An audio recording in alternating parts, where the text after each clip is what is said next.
TSMC turned down NVIDIA CEO's request for dedicated packaging production line, report. TSMC turned down NVIDIA CEO's request for dedicated packaging production line, report. This is not investment advice. The author has no position in any of the stocks mentioned. .com has a disclosure and ethics policy. According to a report in the Taiwanese press, Taiwan's contract chip manufacturer TSMC turned down NVIDIA CEO Jensen Huang's request to set up a dedicated packaging manufacturing line for NVIDIA's products. Along with semiconductor fabrication, chip packaging has become an equally important part of the industry's rush to ship thousands of chips worldwide. However, unlike fabrication capacity, packaging has struggled to meet the elevated demand for chips, making TSMC, the world's largest contract chip manufacturer, dedicate considerable resources towards it. TSMC's latest earnings call also focused on packaging, with the firm choosing to redefine its market to add the higher revenues from assembling chips in addition to manufacturing them. NVIDIA CEO's request asking TSMC to establish dedicated CoWoS packaging line led to tense discussions, says report. According to the details, NVIDIA's CEO Jensen Huang visited TSMC's headquarters earlier this year as part of his visit to Taiwan, where he also met TSMC's founder, Dr. Morris Chang, and the firm's former chairman.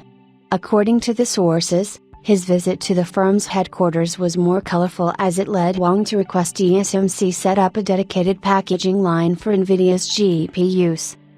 These NVIDIA RTX back-to-school laptop deals are perfect for students, top specs for content creation, productivity, and gaming.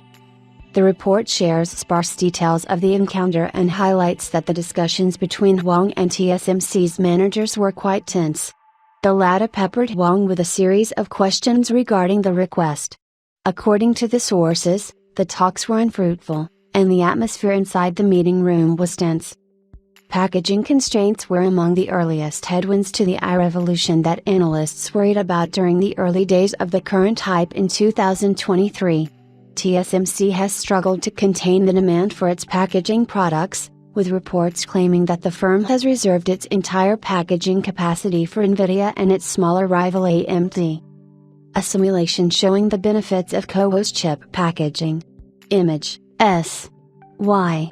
Hu et al. Wafer-level integration of an advanced logic memory system through the second-generation CoWoS technology, NIEEE Transactions on Electron Devices, Volume 64, Number 10, pages 4071 to 4077, October 2017, doi, 10.1109/dead.2017.2737644. The rise of packaging in the semiconductor value chain was clear during TSMC's earnings call for the second quarter. At the event, CEO Dr. C.C. Wei started his opening remarks by sharing that his firm is upgrading its definition of the foundry industry to Foundry 2.0.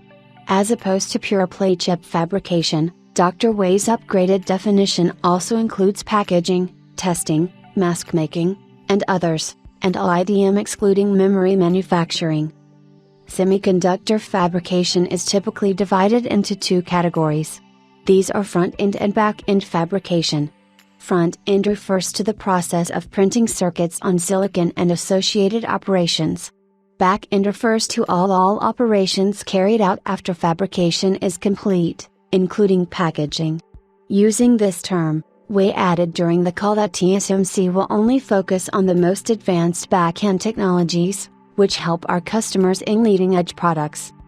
Foundry 2.0 adds $100 billion to the total size of the semiconductor industry in 2023, as it encompasses $250 billion of revenue-taking opportunities, outlined the TSMC executive.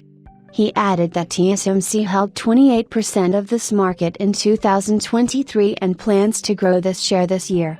CoWoS packaging capacity, which includes final stage processes of an NVIDIA chip post-fabrication, is tight this year and will only start to ease in 2026, shared Wei.